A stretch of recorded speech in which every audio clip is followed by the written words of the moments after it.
El miedo más profundo no siempre aparece como una emoción intensa, a veces se manifiesta como una sensación constante de vigilancia, como si una parte de ti estuviera siempre alerta, esperando que algo salga mal, incluso cuando no hay una amenaza evidente. Muchas personas viven con esa tensión sin cuestionarla, porque la han normalizado desde muy temprano, aprendiendo que relajarse del todo no es seguro, que bajar la guardia es irresponsable, que siempre hay que estar preparados para lo peor. Ese estado permanente de anticipación no se siente como terror en el sentido tradicional, se siente como prudencia, como madurez, como una forma razonable de enfrentar la vida, pero con el tiempo se convierte en una prisión interna, porque vivir esperando el impacto termina impidiendo cualquier forma de profundidad o entrega real. Desde pequeños, muchos aprendieron que el error tiene consecuencias emocionales más grandes que el error mismo, que equivocarse no solo trae aprendizaje, sino vergüenza, rechazo o decepción, y así la mente comienza a asociar la exploración con el peligro, el intento con la pérdida, el deseo con la culpa. No se trata de un recuerdo concreto, sino de una estructura interna que se va formando lentamente, una forma de estar en el mundo donde la seguridad se vuelve prioridad absoluta y todo lo demás queda subordinado a ella. El terror psicológico nace cuando esa estructura ya no protege, sino que limita, cuando la precaución constante empieza a robar energía vital, curiosidad y presencia. Con el paso del tiempo, esa vigilancia interna se transforma en autocontrol excesivo, en una necesidad permanente de justificar cada decisión, cada descanso, cada deseo. Nada puede ser simplemente querido, todo debe ser defendido con razones, con explicaciones lógicas, con argumentos que tranquilicen a esa parte interna que teme perder el control. Vivir así no provoca un colapso inmediato, provoca un desgaste silencioso, una fatiga que no se alivia durmiendo, porque no proviene del cuerpo, sino de la mente que nunca descansa. El terror psicológico no se experimenta como pánico, se experimenta como agotamiento crónico, como una sensación de estar siempre un paso atrás de la propia vida. Muchas personas confunden esta tensión con responsabilidad, creen que vivir relajado sería una falta de carácter, que soltar sería equivalente a descuidarse, y por eso defienden su rigidez interna como si fuera una virtud. Sin embargo, esa rigidez no surge de la fuerza, surge del miedo a perder lo poco que se siente seguro. La mente, al no tolerar la incertidumbre, prefiere mantenerse en lo conocido, incluso cuando lo conocido ya no nutre, ya no estimula, ya no da sentido. Así, la rutina se vuelve refugio y la repetición se convierte en anestesia. A medida que los años pasan, esta forma de vivir genera una desconexión progresiva con el deseo auténtico. Ya no se sabe con claridad qué se quiere, solo se sabe que se debe evitar.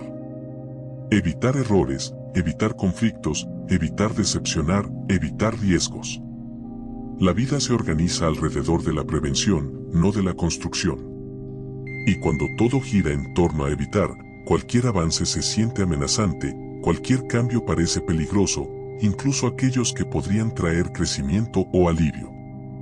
El terror psicológico se manifiesta entonces como parálisis disfrazada de prudencia. En ese estado, la mente desarrolla narrativas que justifican la contención constante.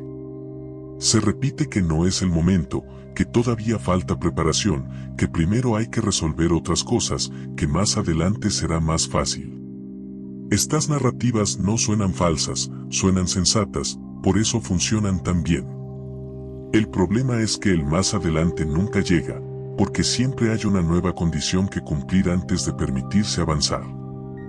Así, la vida se posterga indefinidamente, no por falta de capacidad, sino por exceso de cautela. Con el tiempo, esta postergación genera una forma particular de tristeza, una tristeza sin lágrimas, sin dramatismo, una tristeza seca que se manifiesta como indiferencia, como pérdida de entusiasmo, como dificultad para sentirse realmente involucrado en lo que se hace. No hay grandes tragedias, pero tampoco hay plenitud. Se cumple, se responde, se funciona, pero algo esencial permanece ausente. El terror psicológico no grita, susurra a través de esa ausencia. Muchas personas intentan compensar esta sensación con productividad excesiva, con control, con exigencia constante. Se imponen estándares cada vez más altos, no para crecer, sino para sentir que están haciendo lo suficiente como para merecer tranquilidad. Sin embargo, esa tranquilidad nunca llega, porque no se obtiene cumpliendo más, sino enfrentando lo que se ha evitado durante años. La autoexigencia se convierte entonces en otra forma de castigo silencioso, una manera de mantenerse ocupado para no mirar hacia adentro. El silencio se vuelve incómodo en este punto, no porque traiga pensamientos claros, sino porque trae sensaciones. Inquietud, presión en el pecho, una necesidad de moverse, de hacer algo, de distraerse. El silencio expone la desconexión interna y por eso se llena el tiempo con ruido, con tareas, con estímulos constantes. No para disfrutar, sino para evitar el encuentro con una verdad que no tiene palabras simples. El hombre tradicional entendía que la fortaleza no consiste en evitar el miedo, sino en atravesarlo con dirección. Sabía que la disciplina no es rigidez, sino estructura, y que una vida sin estructura termina siendo dominada por impulsos o temores no examinados. Cuando no hay un deber claro, la mente busca seguridad inmediata y se aferra a lo conocido, aunque eso implique estancamiento. El deber no elimina el miedo, pero le da un marco, un sentido que permite avanzar a pesar de él. El problema aparece cuando el deber se confunde con sacrificio permanente, cuando se convierte en una excusa para seguir postergándose. Cargar con todo, aguantar sin cuestionar, sostener sin descanso, no es fortaleza si no hay una dirección clara detrás.